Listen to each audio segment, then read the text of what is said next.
और बात कर लेते हैं बड़ी खबर की। गिरिडीह में जंगल में आग लग गई है। बगोदर प्रखंड क्षेत्र के अटका के बूढ़ा चांच जंगल में भीषण आग लगी हुई है। तस्वीरें आपके सामने। गर्मी बढ़ते ही आग लगने की खबरें लगातार कुछ दिनों से सामने आ रही हैं। जंगल में लगी आग पर अभी तक काबू नहीं पाया जा सका है। आग की लपटें तेजी से फैल रही हैं, जबकि धुआं आसमान छूता हुआ नजर आ रहा है। धुएं का गुबार तस्वीरों में भी आप देख सकते हैं। और दुख की बात यह है कि अभी तक आग पर काबू नहीं पाया जा सका है। जाहिर है जो जंगल के पेड़ पौधे हैं और जो जंगली जीव हैं वो इसका शिकार बन रहे हैं।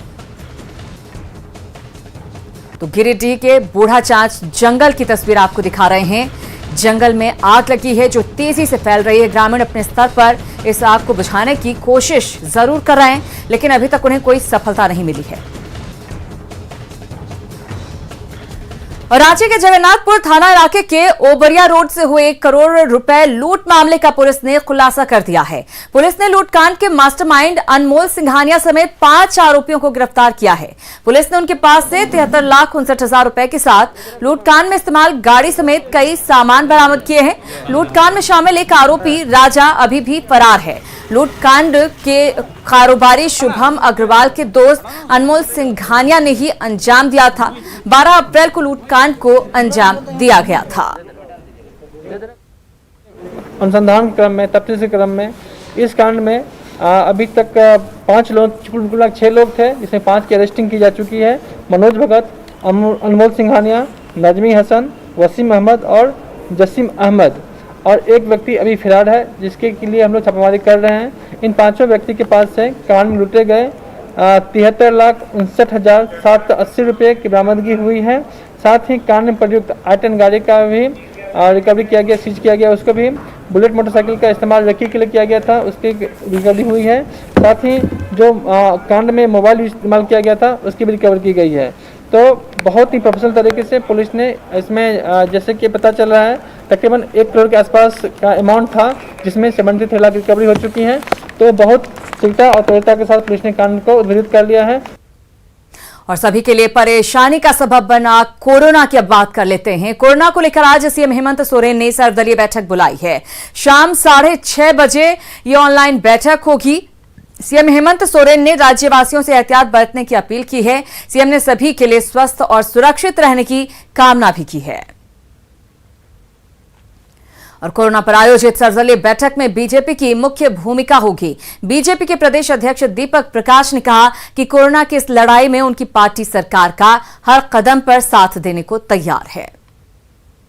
संक्रमण को लेकर राज्य सरकार ने सर्वदलीय बैठक आहूत की है। आज सर्वदलीय बैठक होनी है और सबसे बड़ी भूमिका इस सर्वदलीय बैठक में मुख्य विपक्षी दल बीजेपी की होगी। बीजेपी के प्रदेश अध्यक्ष और राज्यसभा सांसद दीपक प्रकाश जी हमारे साथ हैं। आपकी भूमिका बहुत महत्वपूर्ण है इस बैठक में, क्योंकि आप जो राय देंगे उससे या तो सरकार को मजबूती मिलेगी या सरकार को एक आईना भी दिखाया जाएगा। देखिए, आज के सर्वदलीय बैठक का हम स्वागत करते हैं। हमने 3 दिन पहले ही ये बात कही थी मुख्यमंत्री जी से अपने पत्र के माध्यम से। सच ये है कि हम सब लोग को मिलकर के सत्ता एवं दलगत राजनीति से ऊपर उठ करके झारखंड की 3.25 करोड़ जनता के लिए, जनता के नेतृत्व में इस महामारी के खिलाफ हम सब लोग लड़ेंगे। भारतीय जनता पार्टी सामाजिक संगठनों को एक साथ लेकर के हम सब मिल करके इस महामारी के खिलाफ लड़ेंगे और जीतेंगे। कैमरा पर्सन अमित के साथ अविनाश कुमार, न्यूज़ 18 रांची। तो बीजेपी प्रदेश अध्यक्ष दीपक प्रकाश ये कहते हुए कि कोरोना से लड़ाई में हर कदम पर सरकार के साथ है। इधर कोरोना मरीजों की बढ़ती तादाद के मद्देनजर रांची में जिला प्रशासन अस्पतालों की व्यवस्था दुरुस्त करने में जुटा हुआ है। डीसी और डीडीसी खुद हालात पर नजर रख रहे हैं। अस्पतालों को बेड की संख्या बढ़ाने के निर्देश दिए गए हैं। हालांकि जब अस्पताल की ओर से ऑक्सीजन की कमी का हवाला दिया गया तो जिला प्रशासन ने ऑक्सीजन सिलेंडरों की कमी नहीं होने देने का भरोसा दिलाया। जगन्नाथ हॉस्पिटल आज डीसी सर और मैं आए हैं यहाँ पे देखने के लिए कि कितना बेड्स का अरेंजमेंट है। बेसिकली ये है कि यहाँ पे कोविड बेड्स की जो कैपेसिटी है उसको बढ़ाने का हम लोग विचार कर रहे हैं। उस पर हम लोग निर्णय भी ले चुके हैं। यहाँ पे ऑक्सीजन वाले कोविड बेड्स को बढ़ा दिया जाएगा। हॉस्पिटल ने अपना बताया है कि उनको दिक्कत है, उनके पास में अभी ऑक्सीजन सिलेंडर्स अवेलेबल नहीं है, तो उसका भी हम लोगों ने इनको सॉल्यूशन बताया है। We'll try to facilitate them और ऑक्सीजन सप्लाई में भी कोई दिक्कत नहीं होगी। होपफुली ये है कि अभी 1-2 दिन के अंदर ही हम लोग के पास में बेड्स अवेलेबल हो जाएंगे और कोविड पेशेंट्स, अभी यहाँ पे 10 पेशेंट्स को ट्रीट किया जा रहा है, उससे ज़्यादा संख्या में फिर यहाँ पे कोविड पेशेंट्स को एडमिट कर लिया जाएगा। और झारखंड के अस्पतालों में संसाधन के अभाव में आम जनता के कई सवाल हैं। आम जनता का मानना है कि राज्य सरकार और स्वास्थ्य विभाग को सबसे ज्यादा इस पर फोकस करने की जरूरत है। जांच के बाद रिपोर्ट का सही समय पर मिलने से लेकर अस्पताल में बेड और वेंटिलेटर की व्यवस्था होनी चाहिए। मौजूद होना चाहिए। ये जो हम लोग का टेस्ट दिया है रिपोर्ट, वो 24 घंटा में होना चाहिए, जो हफ्ता भर लग रहा है। 24 घंटा में होता तो कोविड हम लोग को थोड़ा और कम हो। हफ्ता भर में तो हम लोग फैलाव कम होगा। हम लोग को तो इससे पता नहीं चला ना। अगर ये चीज़ अगर हफ्ता भर तक हम लोग तो हफ्ता भर में हम लोग पूरा घूमेंगे जहाँ सब जगह, इसमें हम लोग और फैला सकते हैं। अगर मान लिया हम लोग को पॉजिटिव निकला तो ये चीज़ अगर 24 घंटा में निकला तो हम लोग पता चल सकता है, इसमें कम होगा हम लोग। और बेहतर होना चाहिए, सरकार को कुछ और भी नियम लागू करना चाहिए इसके लिए, इससे हम लोग का बचाव हो सके। इतना जो फैल रहा है अभी हमको लगता है, और हाँ बेड नहीं है, डॉक्टर्स नहीं है, बहुत दिक्कत हो रहा है लोग को। कितना लोग तो मर भी जा रहे हैं। कुछ ना कुछ प्रॉब्लम सरकार की तरफ से भी है, इस वजह से कमी है। ये जब हाँ थी वो तो है ही है, संसाधन की कमी है ही है, इसमें कोई शक नहीं है। लेकिन इसमें सबसे ज़्यादा जिम्मेवार हम पब्लिक है। ये मतलब कभी भी हम लोग नहीं मानते, कितना बार मतलब ये मतलब कितना पालन करने के लिए बोला जाता है कि आपने सोशल डिस्टेंसिंग मेंटेन कीजिए, लेकिन हमने नहीं करते हैं। तो कारण नतीजा ये है। तो हम लोग दोष कर देते हैं सीधे कि सरकार दोषी है। हम लोग पूरी तरह उसको दोषी नहीं ठहरा सकते हैं, क्योंकि इसके जिम्मेवार। तो आम लोगों का कहना है कि सरकार की तरफ से कई सारी कमियां हैं जिन्हें दूर करने की जरूरत है। और झारखंड में कोरोना काल के दौरान सरकार स्वास्थ्य क्षेत्र में संसाधन को मजबूत करने में असफल दिखी। यही वजह है कि इस वक्त राज्य में कोरोना के बढ़ते आंकड़ों की वजह से अव्यवस्था की तस्वीरें लगातार सामने आ रही हैं। चाहे अस्पतालों में बेहतर स्वास्थ्य व्यवस्था से जुड़े संसाधनों की बात करें या कोरोना जांच के बाद समय पर उसकी रिपोर्ट मिलने की। आपदा प्रबंधन विभाग ने 3.5 अरब के करीब खर्च तो किए, लेकिन वो स्वास्थ्य संसाधनों के क्षेत्र के लिए नहीं था। हालांकि 2 दिन पहले मुख्यमंत्री हेमंत सोरेन के आवास पर जो हाई लेवल मीटिंग हुई, उसमें स्वास्थ्य संसाधनों को बढ़ाने पर ही ज्यादा बल दिया गया। कोरोना के बीच क्या है झारखंड की स्थिति, ये बता रहे हैं संवाददाता अविनाश कुमार। कोरोना के बढ़ते आंकड़ों के बाद अब ये सवाल उठने लगे हैं कि स्वास्थ्य के क्षेत्र में संसाधनों को मजबूत करने में सरकार पूरी तरह से फेल हो गई। यही वजह है कि लगातार झारखंड के अंदर स्थितियां बद से बदतर होती जा रही है। और अगर संसाधन मजबूत होते तो शायद ये तस्वीरें नहीं होती। जो जानकारी आ रही है, अगर हम जिला स्तर पर भी अगर हम देखें, डीएमएफटी फंड का यूज जो किया गया वो सिर्फ मास्क और सैनिटाइजर खरीद के लिए ही हुआ। इसके अलावे अगर हम देखें, स्वास्थ्य विभाग को करीब 3 अरब के लगभग में राशि दी गई। और अगर हम आपदा प्रबंधन विभाग की बात करें तो आपदा प्रबंधन विभाग ने 3 अरब से ज्यादा पैसे, 3.5 अरब के करीब पैसे खर्च किए। और ये राशि मुख्यमंत्री दाल भात योजना से लेकर जो सूखा राशन बांटा गया उस पर किए गए। ऐसे में लगातार ये बातें हो रही हैं कि अगर इतनी बड़ी राशि का उपयोग स्वास्थ्य के क्षेत्र में संसाधन को मजबूत करने के लिए किया जाता तो ये स्थिति शायद इतनी बदतर नहीं होती। जो कोवास मशीन खरीदने की बात हुई है, 2 कोवास मशीन जो खरीदे जाएंगे, क्योंकि झारखंड में जिस तरह से आप देख सकते हैं लगातार जो लोग जांच करवा रहे हैं, जिनके मन में कहीं ना कहीं कोई शंका है कि वो कोरोना से ग्रसित हैं, वो उनके जांच होने के बाद 5 से 6 दिन का समय लग रहा है जब वो जांच रिपोर्ट आ रही है। लेकिन इस कोवास मशीन के खरीदने से प्रतिदिन एक मशीन से 1400 के करीब जो लोगों के जांच के लिए जो सैंपल आएंगे वो समय पर उसके सैंपल का जांच हो सकेगा। मतलब एक दिन में 2800 के करीब जांच हो सकते हैं। तो सरकार ने एक प्रयास तो जरूर किया है, लेकिन जो हम कह रहे हैं कि जो शुरुआती दौर में संसाधनों को मजबूत करने के लिए होना चाहिए था वो नहीं हो सका। और फंड रहते हुए भी सरकार सही जगह पर फंड का इस्तेमाल खर्च नहीं कर पाई। कैमरा पर्सन अमित के साथ अविनाश कुमार, न्यूज़ 18 रांची।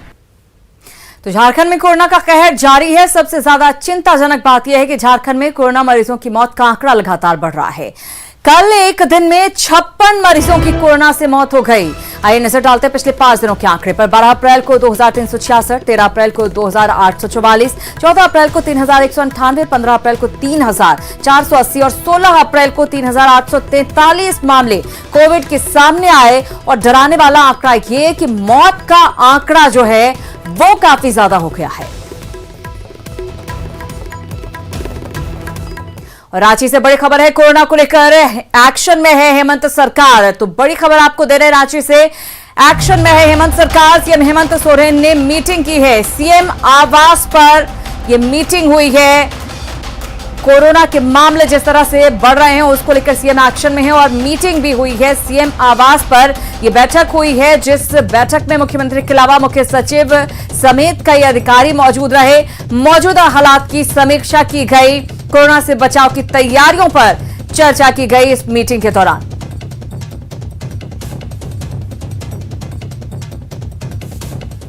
और मधुपुर उपचुनाव की बात करते हैं। उपचुनाव के लिए वोटिंग जारी है। चुनाव मैदान में कुल 6 उम्मीदवार हैं, लेकिन मुख्य मुकाबला जेएमएम के हफीजुल हसन और बीजेपी के गंगा नारायण सिंह के बीच है। हालांकि 4 निर्दलीय उम्मीदवार भी चुनावी मैदान में हैं।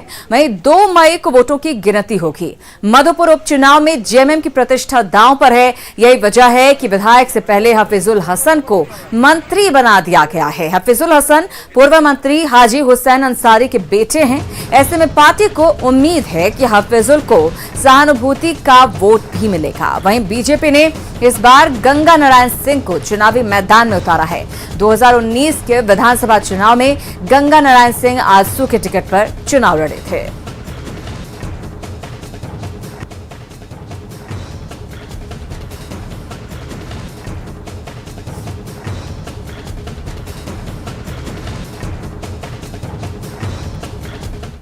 और मधुपुर विधानसभा उपचुनाव में महागठबंधन प्रत्याशी हफीजुल अंसारी अपनी मां का आशीर्वाद लेकर मतदान केंद्र संख्या 217 पर पहुंचे और अपने मताधिकार का इस्तेमाल किया। मतदान करने के बाद हफीजुल अपने पिता को याद कर भावुक हो गए।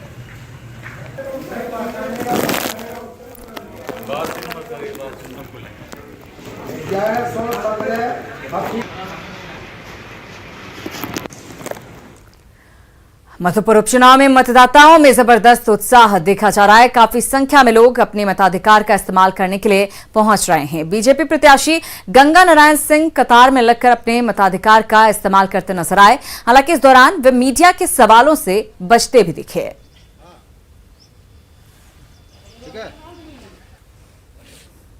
और मधुपुर विधानसभा उपचुनाव को लेकर सभी मतदाता मतदान केंद्र पर जाकर अपने मतों का प्रयोग कर रहे हैं। लोगों में काफी उत्साह भी देखा जा रहा है। वहीं चुनाव आयोग की तरफ से कोरोना प्रोटोकॉल के तहत सभी मतदाताओं को प्रवेश दिया जा रहा है।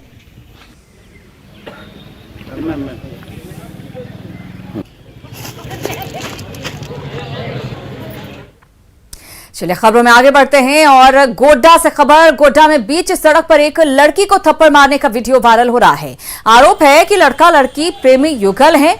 दोनों में 3 साल से प्रेम प्रसंग चल रहा था। पीड़ित लड़की मुंबई में काम करती थी। जब घर लौटी और लड़के से मिलने गोड्डा पहुंच गई, यहीं पर दोनों के बीच झगड़ा हो गया, जिसके बाद लड़के ने लड़की की पिटाई कर दी। अभी घर आने के क्रम में लड़के से मिलने गोड्डा तक ये लड़की पहुंच गई और लड़की बता रही है कि बार बार शादी का झांसा देकर लड़का उसके पास मिलने आता था और उससे पैसे ऐंठ कर निकल जाता था। लड़की की माने तो जिस मोटरसाइकिल से लड़का उससे मिलने आया था वो भी उसी ने खरीद कर लड़के को दिया था। फिलहाल लड़की पुलिस की हिरासत में है और नगर थाना लड़के की छानबीन कर रहा है।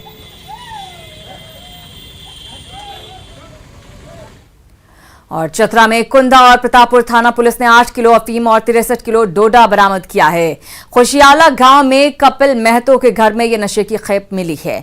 जब्त 8 किलो अफीम की बाजार में कीमत करीब 10 लाख रुपए है। घर के भीतर स्टील के केन में अफीम को रखा गया था। झारखंड राज्य के निर्माण के 20 साल हो गए हैं, लेकिन राजधानी रांची के आदिवासी टोले में आज तक विकास नहीं पहुंचा है।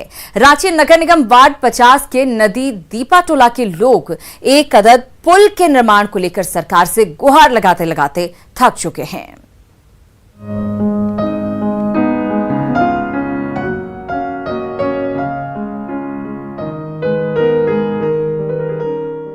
विकास के दावे की दम तोड़ती ये तस्वीर रांची हाईकोर्ट से महज 2.5 किलोमीटर दूर नदी टीपा टोला की है, जहां आज भी लोग चचरी पुल के सहारे नदी पार करने को विवश हैं।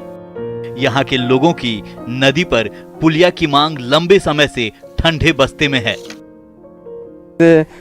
हाईकोर्ट से कम वही 2.5 किलोमीटर का डिस्टेंस में है। आज तक हम लोग 14 साल 15 साल हो गया पुल का मांग कर रहे, कुछ नहीं हो रहा है। विधायक भी आया था नवीन जायसवाल, वो भी 2014 में इलेक्शन जीता, उसके बाद में कुछ नहीं किया। अभी भी उसके बाद में फिर हेमंत सरकार के पास भी नोटिस ये एप्लीकेशन भेजे तो वो भी कुछ नहीं किया।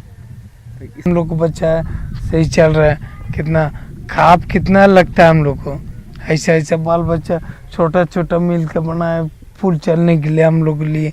हाँ, सबको कितना बोल रहे कि कर दीजिए हम लोग को पुल की सुविधा है, तो कम से कम यहाँ भर जाता है गर्दन पानी तक। यहाँ वो तो बांस के पेड़ के चलते वो अटका हुआ है पुल, नहीं तो भी चल जाता, टूट जाता है तो कहाँ से जाए, कहीं वहीं रुकना पड़ जाता है हम लोग। 10 साल पहले टोले के लोगों ने खुद पहल कर बांस बल्ली से पुलिया का निर्माण किया था। हर साल इसकी मरम्मत भी की जाती है। वहीं इसे लेकर सियासत भी तेज हो गई है। पुल नहीं बनने को लेकर जेएमएम ने स्थानीय विधायक को निशाने पर लिया है। पूरी तरह से जनप्रतिनिधि की उदासीनता समझी जाएगी। शहर से सटे हुए क्या, उसको तो शहर ही बोलिए। और वहाँ अगर ये परिस्थिति रहेगी, और माननीय जो विधायक हैं वो उनका मुझे लगता है 3रा टर्म है ये, तो एक लंबा कार्यकाल है। पिछले साल 2 साल 3 साल नहीं, लेकिन जो व्यक्ति जनप्रतिनिधि है इतने लंबे समय से, तो कहीं ना कहीं उनको ध्यान देना पड़ेगा, जनता की सुधि लेनी पड़ेगी।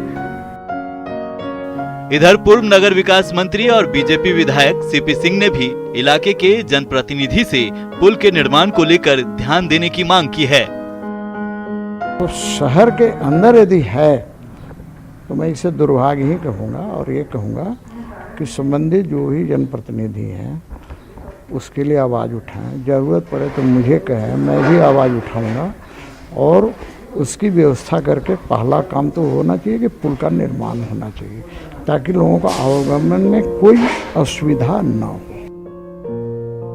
राज्य के गठन के 20 साल बाद भी लोग खतरनाक बांस पुल के सहारे नदी पार करने को मजबूर हैं,